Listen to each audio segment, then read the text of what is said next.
اگر آپ کسی کی گالی کا جواب گالی سے نہیں دیتے، کیونکہ انسان کو غصہ آنے کی ایک بڑی وجہ کیا ہوتی ہے کہ کوئی آپ کے ساتھ مس بیہیو کرے، کوئی آپ کو ابھارے۔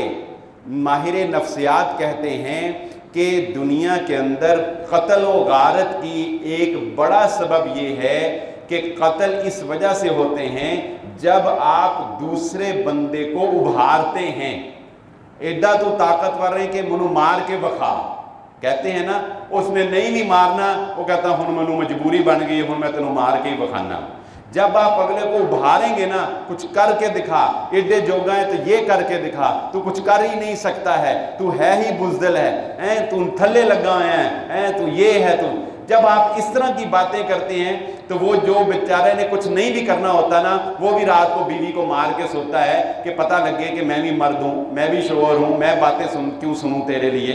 تو اکثر یہ ہوتا ہے کہ قتل و غارت اور نقصانات دوسرے کو غصہ دلا کر ہوتے ہیں۔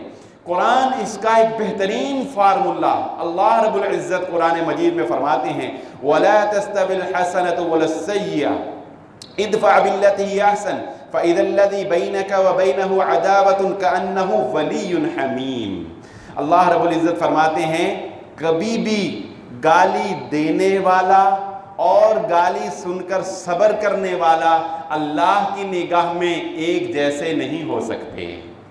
گالیاں دینے والا، برائی کرنے والا، غصے میں گدھے کی طرح بولنے والا اور اس کی باتوں کو سن کر صبر کرنے والا، یہ کبھی بھی ایک جیسے نہیں ہو سکتے۔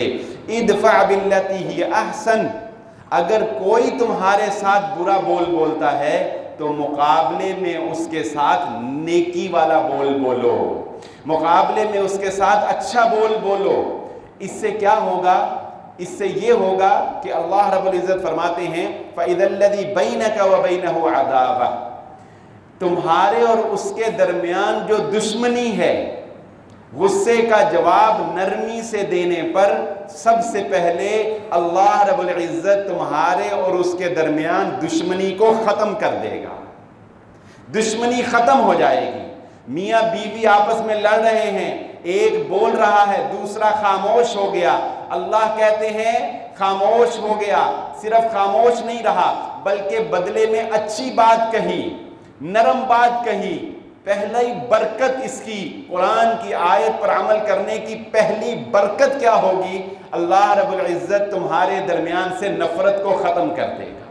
یاد رکھیں یہ نیکیاں جو چھوٹی چھوٹی ہیں نا، یہ اتنے اثرات رکھتی ہیں۔ صحابہ اکرام عرض کرتے ہیں کہ جب ہم نیکیاں کرتے ہیں تو ان نیکیوں کے اثرات ہم اپنے جانوروں میں بھی دیکھتے ہیں، اور اگر ہم سے کبھی کوئی خطا ہو جاتی تو اس خطا کے نقصان، اس خطا کے اثرات ہمیں اپنے جانوروں میں بھی نظر آتے ہیں۔